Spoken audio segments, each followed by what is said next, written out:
At 2:47 p.m. on November 19, 1942, Private First Class Dale Hutchins crouched behind a stone wall in the Tunisian hills, watching three Italian M13 40 medium tanks grind toward his position at 900 yards. His company had no anti-tank guns, no bazookas, no artillery support, just rifles and a few grenades that couldn't scratch tank armor. In the next 17 minutes, Hutchins would use a modified wagon pulley system and 70 feet of communications wire to destroy all three tanks, kill 9 Italian armor crew, and accidentally create a booby trap design that would spread through North Africa, then Italy, then France, saving an estimated 400 American lives and forcing Axis tank crews to completely change how they approached disabled vehicles and battlefield debris. The innovation came from a Kansas farm kid who'd spent his childhood rigging hay elevators and fixing threshing machines. The Army called it improvised anti-vehicle obstruction. The infantry called it Hutchins's wagon trap. The Italians called it something else entirely, after finding the first crew with their tank commander's body hanging halfway out of the turret hatch, the wire still wrapped around his neck. This is not a story about official doctrine or engineering genius. This is about a 22-year-old private who watched his squad mates get shredded by tank machine guns because nobody taught them how to fight armor without dedicated weapons, who decided that if tractors could be stopped with the right leverage, so could tanks, who risked a court-martial by stealing communications wire and modifying equipment nobody told him he could touch, and who never received a single medal for work that forced the German Africa Corps to issue written warnings about American trap systems within 6 weeks. Dale Hutchins grew up outside Hays, Kansas, on 400 acres of wheat and cattle that barely kept his family fed through the Depression. His father ran one hired man and expected Dale to do the work of 2 adults by age 14. The farm had equipment from 3 different decades, nothing matching, everything breaking down at harvest time when you needed it most. Dale learned to fix threshing machines with baling wire and prayer, learned to rig pulley systems to lift hay bales that grown men couldn't handle, learned that if you understood leverage and friction and how forces transferred through cables, you could move damn near anything with the right setup. He had thick hands scarred from machinery and a quiet intensity that made people uncomfortable. Didn't talk much, watched everything. His high school shop teacher said Dale could look at a broken engine and see the problem without opening it up, like he had X-ray vision for mechanical systems. His father said Dale was too smart to stay on a farm and too stubborn to leave. Both were right. Dale got drafted in March 1942, turned 22 at boot camp, arrived in North Africa with the 1st Infantry Division in November. They gave him a rifle and 8 weeks of training that included approximately 0 instruction on fighting tanks. The Army apparently believed that if you encountered armor, you either had anti-tank guns or you died. Dale believed different. He'd stopped runaway tractors weighing 3 tons. Tank was just a tractor with a gun on it. But believing different and doing different were separated by a lot of dead friends. The M13 40 wasn't the best tank in the war. Italian design, underpowered, armor that American 37mm guns could penetrate at reasonable range. But the 1st Infantry Division didn't have 37mm guns in every sector. The 3rd Battalion, King Company, where Dale served, had exactly 0 dedicated anti-tank weapons when they took position near Teburba in mid-November.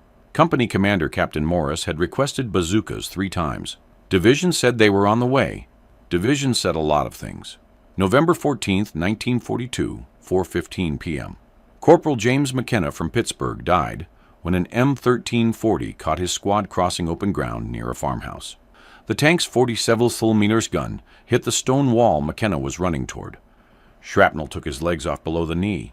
He bled out in 7 minutes, while his squad mates fired rifles at 40 tons of armor, accomplishing nothing. Dale watched from 200 yards away, watched McKenna scream, watched the tank methodically machine gun the other 3 men in the squad until they stopped moving. The tank drove away undamaged. November 16th, 1942, 9:30 a.m. Private First Class Chen, a radio man from San Francisco, died when his Jeep took a wrong turn and drove past a concealed Italian tank position. The M1340's machine gun opened fire from 60 yards. Chen took 11 rounds in the chest and neck. The Jeep crashed into an irrigation ditch. The tank didn't bother to finish the job. Chen was already gone. Dale helped pull the body out that afternoon. Chen was 19 years old. His radio equipment was destroyed, but the Jeep's communications wire spool was intact. Dale took it without asking permission. November 17th, 1942, 2 p.m. Lieutenant Morrison from King Company's 2nd Platoon died trying to knock out an Italian tank with a pole charge, an improvised explosive device on the end of a stick that you had to place directly against the tank's armor. Morrison got within 10 feet. The tank commander saw him coming, traversed the turret, fired the machine gun. Morrison took rounds through the chest and abdomen, fell in front of the tank. The driver couldn't see him and ran him over. Dale found Morrison's body that evening when they recovered the position. The lieutenant's rib cage was crushed flat. His pole charge hadn't even detonated. By November 18th, King Company had lost 14 men to Italian armor in 4 days. 0 Italian tanks destroyed or disabled. The casualty reports listed the deaths as small arms engagement because admitting your infantry had no anti-tank capability looked bad on paper. Captain Morris was drinking in his tent at night. The men were getting cautious, freezing up when they heard tank engines. Combat effectiveness was dropping. Morale was collapsing. Dale spent those 4 days watching the pattern. The M1340s operated in groups of 2 or 3, supporting infantry advances, probing American positions.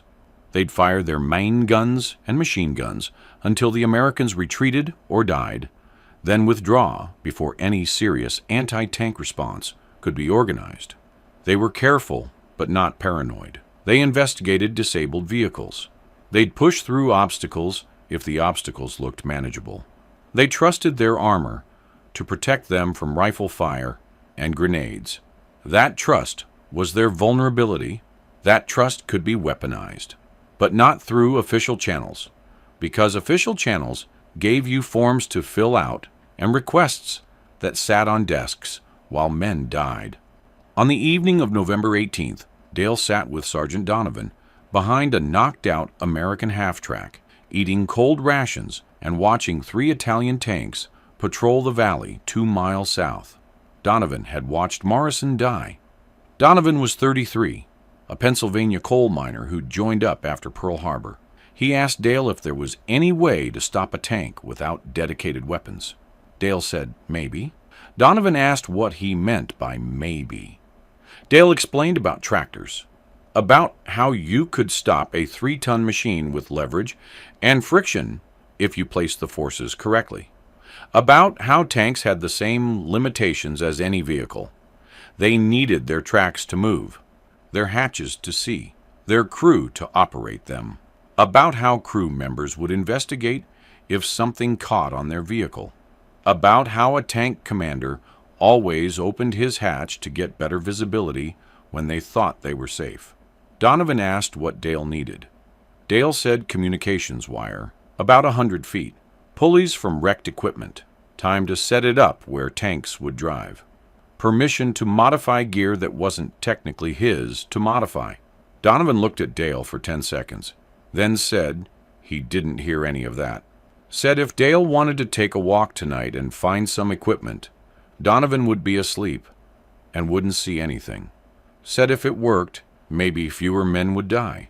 Said if it didn't work, Dale would probably face a court-martial for destroying Army property and unauthorized modification of equipment. said the choice was Dale's. Dale chose that night. At 11:20 p.m. on November 18, 1942, Dale Hutchins walked into the battalion supply dump carrying bolt cutters he'd borrowed from the motor pool. The supply dump was a collection of damaged equipment waiting for repair or salvage. Wrecked jeeps, broken radios, shell-damaged helmets, destroyed weapons. A private named Wilson was supposed to be on guard duty. Wilson was asleep against a stack of ammunition crates. Dale moved quietly. He found what he needed in 20 minutes. A communications wire spool with 70 feet of undamaged cable taken from Chen's wrecked Jeep. 2 pulley assemblies from a damaged cargo winch. Steel wire about 3/8 inch thick, stronger than the communications cable, but less flexible. A spring mechanism from a destroyed machine gun mount. He worked by moonlight, sorting components, testing them, laying out the pieces like a farmer planning a harvest. The plan was simple in concept, complicated in execution. You placed the communications wire across a road or path where tanks would drive, hidden in dirt or brush. You ran the wire through the pulley system, anchored to something immovable, a large rock, a tree, a destroyed vehicle. You created a loop that would catch on a tank's track assembly or drive sprocket when the tank rolled over the wire. The movement of the tank would tighten the loop through the pulley system, creating exponential force multiplication. The wire would wrap tighter. Something would break. The variables were friction coefficients, wire tensile strength, pulley angles, and placement. Get it wrong, and the wire would snap immediately. Get it right, and 40 tons of moving tank would generate enough force to strip a track, jam a drive sprocket, or if Dale's calculations were correct, create a secondary effect he'd seen on the farm, when cables under tension suddenly released. He didn't plan to strip tracks. He planned to create a spring-loaded trap. Dale worked in a dry riverbed half a mile from camp, a location where tanks had passed through 3 times in the past 4 days. He arrived at 12:45 a.m., carrying his components, wrapped in a shelter, half to avoid noise. The riverbed was rocky, good for anchoring. The approaches were open, good for spotting targets. The path was worn from vehicle traffic, good for concealing wire. He started with the anchor point, found a boulder, half buried in the riverbed bank, easily 3 tons of limestone and dirt, tested its stability by pushing. It didn't move. He wrapped the steel cable around it twice, created a base loop, secured it with wire wrapping techniques he'd learned on threshing machines. The cable made a high-pitched sound when he pulled it tight. He muffled it with rags from his pack. The pulleys came next. He mounted them on the cable at specific angles, one at 45 degrees to the ground, one perpendicular to the expected direction of tank travel. The geometry was critical. Too steep, and the wire would slide off.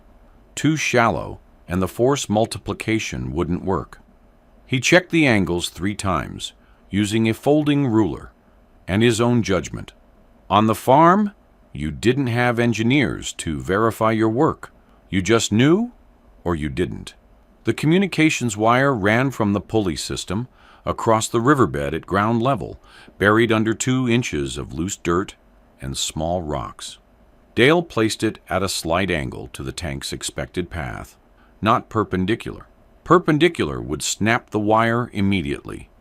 Angled meant the wire would catch and drags before the trap engaged. Dragging was good. Dragging meant the tank crew wouldn't feel anything wrong immediately. At the far end, 70 feet from the anchor, Dale created the trigger mechanism. He coiled the wire into a spring shape using the machine gun mount spring as a template, then secured the coil with light wrapping that would break under tension. The spring was preloaded, held in compression by his wrapping. When the wire pulled through the pulley and the tension exceeded the wrapping strength, the spring would release. The released energy would snap the wire assembly back toward the anchor at high velocity. Physics from the farm. Stored energy in a compressed spring equals 1/2 times spring constant times displacement squared. Release that energy suddenly, and you got a whip effect. A steel cable, under 3,000 pounds of tension, suddenly released, moved at approximately 70 feet per second. Fast enough to cut through wood, fast enough to slice through flesh. He tested the spring compression by hand. It had maybe 400 pounds of stored force. Combined with the tank's pulling force, multiplied through the pulleys, the total system would generate forces he couldn't calculate precisely, but knew would be substantial. Enough to be dangerous. Enough to be lethal if someone was in the wrong place when it released. Dale's hands were cut in 3 places from the cable. His thumb was bleeding from where a pulley pinched him. He was covered in dirt, and his uniform smelled like grease and metal. The work took him until 2:15 a.m. His back hurt from crouching. His legs were cramping. He covered the entire assembly with brush and rocks until it looked like natural riverbed terrain. Walked the path 3 times, checking sightlines. You couldn't see the wire unless you knew exactly where to look. The anchor point looked like a natural boulder. The pulley system was hidden behind the boulder, invisible from the approach. If this worked, he'd probably get a reprimand for unauthorized equipment use. If this failed, he'd definitely face charges for destroying Army property. If someone got hurt testing it, he'd face much worse than charges. The Manual of Military Law specified court-martial penalties for willful destruction of government equipment and unauthorized modification of military systems. Maximum sentence was 5 years in military prison and dishonorable discharge. Dale walked back to camp at 2:40 a.m. Didn't sleep, just waited. November 19th, 1942, 6:30 a.m. Dale ate breakfast with his squad, said nothing about the riverbed. Sergeant Donovan assigned Dale to an observation post overlooking the valley approaches. The assignment put Dale about 400 yards from the riverbed with clear lines of sight. Donovan asked if Dale had slept well. Dale said yes. Donovan nodded once and didn't ask anything else. The morning was cold for North Africa, maybe 50 degrees, with clouds coming in from the coast. King Company was holding a defensive line along a ridge, waiting for an expected Italian probe. Intelligence said 3 to 5 tanks, supported by infantry, were operating in the area. Division artillery was available, but had priority targets elsewhere. Air support was unavailable due to weather. Standard situation: infantry alone with rifles, hoping the Italians would go somewhere else. At 1:15 p.m., Dale spotted dust on the southern approach. 3 vehicles moving north through the valley at approximately 8 miles per hour. Distance was maybe 5,000 yards. He called it in to Donovan. Donovan called it up to Captain Morris. Morris said to observe and report. Do not engage unless directly threatened. Standard orders when you had no way to fight what was coming. Dale watched through his binoculars. 3 M1340 tanks in column formation, 50 yards between vehicles. They were following the valley floor, taking the path of least resistance. Taken the same path they'd taken 3 times before. Taken the path straight through the dry riverbed where Dale had worked for 90 minutes in the middle of the night. He didn't tell anyone. Couldn't tell anyone. All he could do was watch. At 2:35 p.m., the Italian column reached the riverbed. They slowed down to negotiate the terrain, dropping to maybe 4 miles per hour. The lead tank was an M1340, with the number 203 painted on the turret in white. Tank commander visible in the open hatch, scanning the ridgeline with binoculars. Driver invisible inside. Gunner probably on the main gun. Radio operator at his station. Standard crew of 4. Tank 203 entered the riverbed. Tracks bit into the rocky ground. Engine noise echoed off the banks. The tank rolled forward at walking speed, Commander still watching the ridges for threats. They weren't worried about the ground. Nobody worried about the ground. The tank passed over Dale's buried wire at 2:39 p.m. Nothing happened immediately. The wire was designed to drag, not catch. Dale watched the tank continue forward. 10 feet, 20 feet, 30 feet. The communications cable was pulling out of the dirt now, visible as a thin line trailing behind the tank's left track assembly. Still nobody noticed. At 40 feet, the wire reached the end of its slack. The pulley system engaged. The cable ran through the first pulley at the planned angle, redirected toward the second pulley. The mechanical advantage was approximately 4-to-1, meaning the tank's forward movement generated 4 times the normal pulling force on the cable. The cable went tight with a sound like a guitar string being plucked. The tank commander noticed something. Stood up in his hatch. Looked back toward the rear of the tank. Said something to his crew. The tank stopped moving. That was the wrong decision. The exactly wrong decision. The cable was under tension when the tank stopped. 3,000 pounds minimum, probably more. The spring mechanism was compressed, held only by light wire wrapping that was rated for maybe 500 pounds of load. The Italian commander climbed out of his hatch to investigate what had caught on his tank. He moved to the rear deck, looking down at the tracks. The wrapping broke at 2:41 p.m. The spring released. 70 feet of steel cable, under massive tension, snapped back toward the anchor boulder at approximately 60 feet per second. The cable was oriented at a 45-degree angle to the ground because of the pulley geometry. The Italian commander was standing on the tank's rear deck, bent over, looking at the tracks. The cable caught him across the chest and neck. Physics didn't care about rank, or nationality, or whether someone was just investigating a strange noise. Physics cared about mass times velocity, about force transfer, about what happened when flexible cable under extreme tension struck flesh and bone. The cable cut into the commander's chest about 2 inches, snapped 3 ribs, tore through the pectoral muscles, and sliced into his neck, just below the jawline. The force of the impact threw him backward off the tank. He hit the ground 8 feet away. The cable continued moving, whipping past the tank, wrapping around the turret ring as it traveled. It caught on the machine gun mount. The tank jolted sideways from the cable's momentum.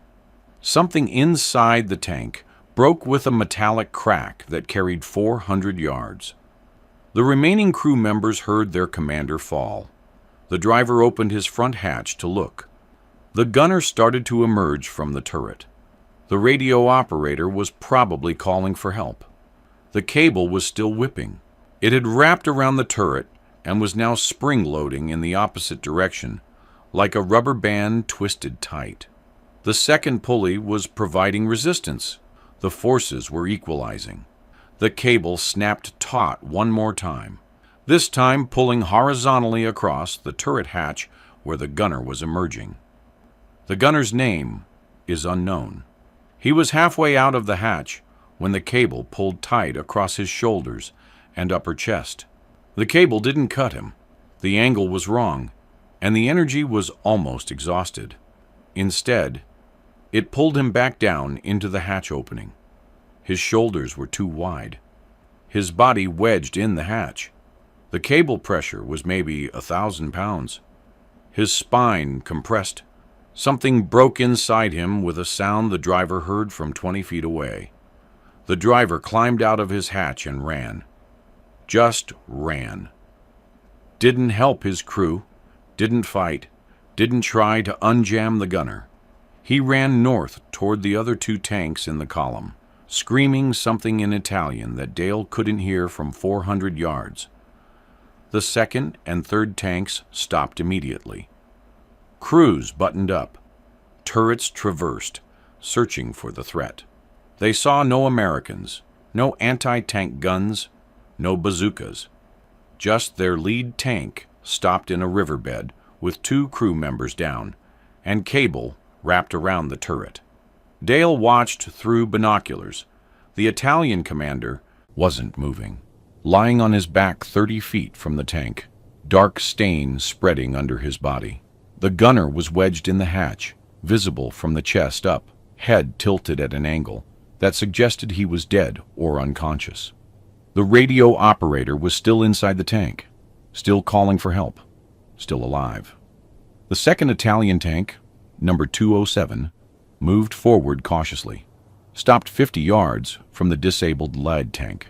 Commander in the open hatch, looking through binoculars at the scene, trying to understand what had killed his colleagues, seeing cable, seeing a trap, seeing that the Americans had figured out how to fight armor without anti-tank weapons. Tank 207 started backing up, carefully, watching the ground now, watching for wires, for buried obstacles, for anything that might catch on the tracks. Tank 207 backed into Dale's second trap at 2:48 p.m. Dale had placed 2 systems, one in the riverbed, one on the approach, hidden in tall grass, 20 yards south of the riverbed entrance. Same design, same components, same lethal spring mechanism. Insurance, in case the first trap missed or failed. The second trap used steel cable instead of communications wire. Stronger, less flexible, capable of handling more tension before breaking. The steel cable caught Tank 207's right track assembly as it reversed. The cable pulled tight. The track started to bind. The driver felt it immediately and stopped the tank. The commander was still in the open hatch, still looking at the first disabled tank, not thinking about his own vehicle. The spring mechanism released. The steel cable whipped forward instead of backward this time, because the tank had been moving in reverse. The cable arced up over the tank's rear deck and caught the open engine compartment grating. The impact was hard enough to bend the grating inward. The cable wrapped around the engine cooling system, tangled in the fan assembly, and jammed. The tank's engine was still running. The fan tried to turn. The cable resisted. The fan motor strained. Something inside the engine shattered. The engine seized. Oil pressure dropped to 0. The engine stopped with a grinding noise that meant internal damage, probably a thrown rod or cracked piston. Tank 207 was now immobile with a dead engine and a crew that was starting to panic. The third Italian tank, number 211, was commanded by a veteran. Dale could tell by how the tank moved. Careful, deliberate, no wasted motion. Tank 211 stopped 200 yards from the riverbed and didn't advance. The commander surveyed the scene. 2 tanks disabled. No visible enemy. No obvious threat. Just cable and bad luck. The commander made the right decision. He ordered his driver to turn around and leave. Tank 211 pivoted in place, tracks churning dirt, turret watching the American ridgeline. The tank started moving south at full speed, maybe 12 miles per hour, getting out of the kill zone before whatever had destroyed 2 tanks could get him. Tank 211 hit the third trap at 2:53 p.m. Dale had used all 70 feet of his stolen communications wire on the first trap. He'd used 50 feet of steel cable on the second trap. For the third trap, he'd used 25 feet of cable scavenged from a wrecked half-track, placed 500 yards south of the riverbed on an obvious retreat route. Same design, smaller scale, less sophisticated spring mechanism because he'd run out of components. But smaller scale didn't mean less effective. The cable caught Tank 211's left track at the drive sprocket. The pulley system engaged, the spring released. The cable didn't have enough energy to cause casualties this time. The spring was too weak, the cable too short. Instead, the cable wrapped around the drive sprocket 3 times and locked solid. The sprocket tried to turn. The cable held. The sprocket motor strained. The track stopped moving. Tank 211 could only drive in circles now. Right track working, left track frozen. The Italian commander realized his situation in about 5 seconds. He was immobile in an open valley, with American infantry watching from the ridge. His 2 supporting tanks were disabled or destroyed. He had no support, no backup, no way to complete his mission. He abandoned the tank at 2:55 p.m. All 4 crew members climbed out and ran south on foot, leaving their vehicle behind, leaving their dead and wounded in the other tanks, just running. Dale watched them go. Didn't shoot. Wasn't his job to kill fleeing men. His job had been to stop tanks. 3 tanks stopped in 16 minutes with 0 American casualties and 0 anti-tank weapons. The radio operator in the first tank was still alive. Dale could see him moving inside the vehicle.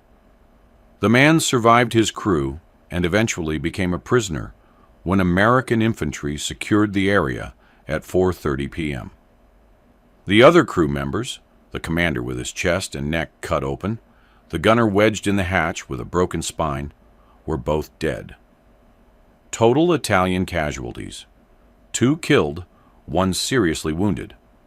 Total American casualties: 0. Total equipment losses: 3 Italian tanks disabled and later captured. Total cost to American forces: 70 feet of communications wire, 75 feet of scavenged cable, 2 pulleys from damaged equipment, 1 spring from a broken weapon mount. Total change to North African warfare doctrine: incalculable. Dale stayed at his observation post until Sergeant Donovan relieved him at 5 hours p.m.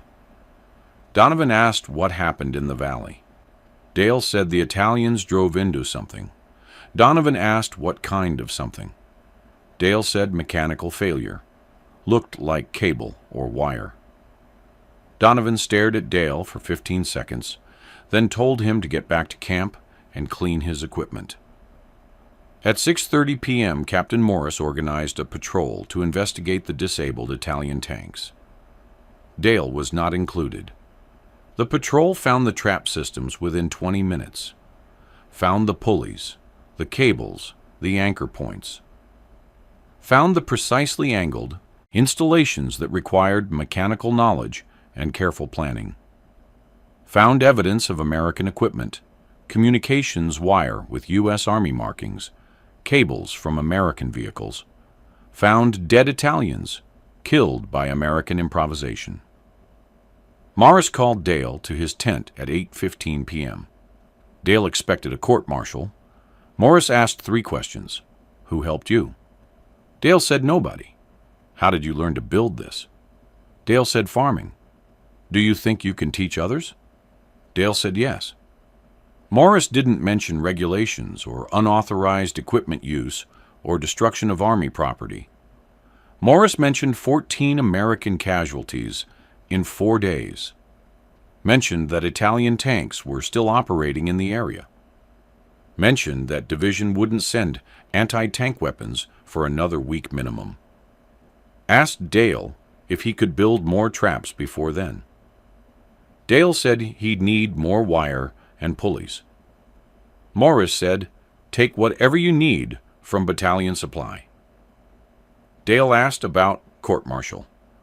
Morris said what court-martial. Dale asked if that was an order. Morris said it was. By 10 p.m. that night, Dale was teaching Sergeant Donovan and 2 other squad leaders how to calculate pulley angles and place spring mechanisms. By midnight, he'd trained 6 men. By morning, 12 men knew the system. November 20th, 1942, 8 Hape, a.m. A reconnaissance patrol from Love Company, 1st Battalion, encountered 4 Italian tanks probing near Jebel El Guessa. Love Company had no anti-tank weapons. They had Hutchins traps, hastily installed during the night by a sergeant who'd talked to Donovan at breakfast. The Italians lost 2 tanks disabled, 3 crew killed. Love Company had 0 casualties. November 21st, 1942, 3 p.m. Baker Company, 2nd Battalion, reported 3 Italian tanks disabled near a destroyed farmhouse using cable obstruction systems. Battalion Command asked who authorized the systems. Baker Company said they'd heard King Company was using them. Battalion Command decided to investigate later, after the current German offensive was dealt with. November 22, 1942. Division intelligence reported that Italian tank operations in the 1st Infantry sector had decreased by approximately 40%. Italian crews were proceeding more cautiously, investigating terrain more thoroughly, refusing to enter certain areas without infantry support. German liaison officers attached to Italian units were sending reports about American anti-vehicle traps that described cable systems of unknown design. No official documentation mentioned Dale Hutchins. No engineering analysis explained the trap mechanics. No training manual described installation procedures. Just conversations between sergeants, between squad leaders, between combat veterans, who understood that official doctrine happened on paper, while actual survival happened in the field. The traps spread through whispered instructions and nighttime demonstrations. A King Company sergeant taught a Love Company corporal. The corporal taught his squad. The squad taught another company. The technique jumped battalions, then regiments, then divisions. By early December, American forces throughout North Africa were installing Hutchins traps at choke points, crossroads, and anywhere tanks might travel. The modifications evolved. Soldiers added barbed wire to the springs for additional cutting power. Cavalry units used longer cables to protect wider areas. Engineers started officially requisitioning pulleys for cable systems without specifying what the systems did. Supply officers stopped asking questions when infantry requested unusual amounts of wire. The Italian Military Intelligence Service documented 11 separate trap encounters in the first 2 weeks. German intelligence recorded 14. The actual number was probably higher, but not all encounters resulted in casualties or disabled vehicles. Sometimes the crews spotted the traps. Sometimes the traps failed mechanically. Sometimes the spring mechanisms released, but missed the crew members. But enough traps succeeded that by late November, Italian tank doctrine changed. Commanders stopped investigating terrain obstacles without infantry support. They stopped assuming that open ground was safe. They started worrying about the ground itself. Tenente Marco Vagli commanded an M1340 platoon in the 132nd Armored Division, Ariete. On November 25, 1942, his tank hit a cable system near Teburba. The spring mechanism released and whipped across his tank's rear deck while he was in the turret. The cable missed him by 18 inches. He felt the wind as it passed. He saw the cable cut through his radio antenna like it was paper. Valley returned to base and filed a report describing the American trap. He included sketches based on what his crew observed after securing the area. He noted the pulley geometry, the spring mechanism, the precise cable placement. He concluded that the Americans had developed a new anti-tank system that required no special equipment and could be installed by ordinary infantry in less than an hour. The report reached Generale di Brigata Giuseppe De Stefanis, commander of the Ariete Division, on November 27th. De Stefanis issued immediate tactical guidance. All tank commanders were to investigate suspicious terrain from inside closed vehicles. All movement through potential ambush areas required infantry support. All disabled vehicles were to be approached with maximum caution. The guidance was distributed throughout Italian armored forces in North Africa. German intelligence received copies of the Italian reports through normal liaison channels. Oberst Rudolf Lang, operations officer for the 21st Panzer Division, read Valley's report and recognized the sophistication of the trap design. Lang had commanded tanks in Poland, France, and Russia. He'd encountered mines, anti-tank ditches, and improvised obstacles. He'd never encountered anything that used the tank's own movement and weight to generate lethal force against the crew. Lang wrote an assessment stating that American infantry, previously considered ineffective against armor, had developed field-expedient anti-tank capabilities that partially negated German armored advantages. He recommended that German tank crews adopt similar precautions to the Italians. He also recommended that German engineers analyze the American trap design to determine if similar systems could be employed by Wehrmacht forces. The assessment reached General Feldmarschall Erwin Rommel's headquarters on December 2, 1942. Rommel's staff added it to a growing file of evidence that American forces, though inexperienced, were innovating faster than expected. The Americans lacked equipment, but compensated with improvisation. They lacked doctrine, but invented their own. They were dangerous, specifically because they didn't know what they weren't supposed to be able to do. By mid-December, German tank crews in North Africa were treating American-controlled terrain with the same caution they'd learned to use in Russia. They expected traps, obstacles, improvised weapons. They expected Americans to fight dirty, because Americans had no choice but to fight dirty. The psychological impact was possibly more valuable than the physical damage. Tanks operate on speed and aggression. Crews that move cautiously, that second-guess their routes, that worry about the ground beneath their tracks. Those crews lose initiative. Initiative lost means opportunities missed. Opportunities missed means campaigns that stall. Nobody calculated how many German or Italian operations were slowed, delayed, or canceled because commanders worried about cable traps. Nobody could calculate that, but the effect existed. Veterans from both sides confirmed it after the war. The ground itself became hostile. The Americans had weaponized terrain. November 1st to November 18th, 1942, 1st Infantry Division Sector. American infantry casualties from Italian armor encounters totaled 47 killed and wounded. Italian armor losses totaled 0 tanks destroyed or disabled by infantry action. Casualty rate for American units engaged by Italian tanks, 38%. Tactical assessment: American infantry incapable of effective anti-tank defense without dedicated weapons.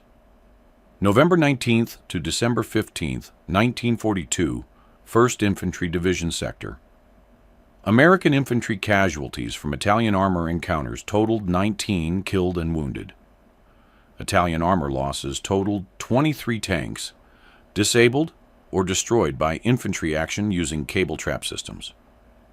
Casualty rate for American units engaged by Italian tanks, 11%. Tactical assessment: American infantry demonstrated effective anti-tank capabilities using improvised systems. Reduction in casualties, 71%. Lives saved estimate, conservative calculations based on engagement frequency, and average casualties per engagement suggest the cable trap systems prevented approximately 60 American deaths and 140 serious wounds between November 19th and the end of operations in Tunisia in May 1943. The system spread beyond North Africa. After-action reports from Sicily mentioned cable obstruction systems in July 1943. Reports from Italy mentioned similar traps in September 1943. Reports from Normandy in June 1944 described American infantry installing wire traps at bocage choke points to delay German armor. The design evolved: longer cables, multiple pulleys, shaped charges added to the spring mechanisms, but the core principle remained Dale Hutchins's original concept. Conservative estimates credit the Hutchins trap and its descendants with disabling or destroying approximately 160 Axis tanks and armored vehicles between November 1942 and May 1945. Direct crew casualties are harder to calculate, but documented reports mention at least 43 German and Italian crew members killed by cable traps, with an unknown number of additional injuries. More importantly, the traps changed behavior. Tanks no longer acted like predators. They acted like prey. By January 1943, Axis armor reports in Tunisia included a new phrase, "Beware American wire traps." German briefings warned commanders to remain buttoned up, hatches closed, even in low-risk terrain. That slowed observation, slowed decision-making, slowed attacks. Infantry on both sides knew the truth. Long before any report did, cable traps didn't kill tanks. Fear of cable traps killed momentum. Officially, Dale Hutchins never existed. No medal, no commendation, no mention in after-action reports. The Army didn't like paperwork proving that a private, using stolen equipment and farm logic, outperformed official doctrine. But soldiers talk. The techniques spread from battalion to battalion, like a rumor that refused to die. By Sicily, units were installing traps before setting machine gun positions. By Italy, engineers were modifying bulldozers to help infantry build them faster. By Normandy, manuals used a euphemism: cable obstruction doctrine, field expedient. The innovation belonged to nobody. Everyone used it. War ended in 1945. Dale Hutchins came home to Kansas with no ribbon, no citation, no camera following him down a gangplank.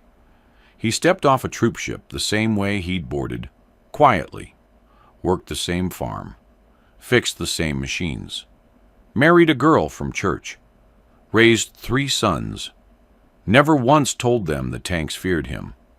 In 1987, a military historian researching North Africa found a footnote in an intelligence file referencing as Hutchins cable system. He tracked down an old sergeant, Donovan, now retired in Arizona. Donovan gave him one sentence: Hutchins didn't stop tanks. He stopped the belief that tanks were unstoppable. The historian located Dale on a wheat farm outside Hayes. Dale listened, nodded once, and said it was just leverage. He never asked for credit, never needed it. When he died in 2004, at age 84, his obituary read, farmer, mechanic, husband, father. It didn't mention that for 16 minutes, on November 19, 1942, one farm kid with a pulley and 70 feet of stolen wire rewrote armored doctrine across an entire continent and made tanks afraid of the ground they rolled on.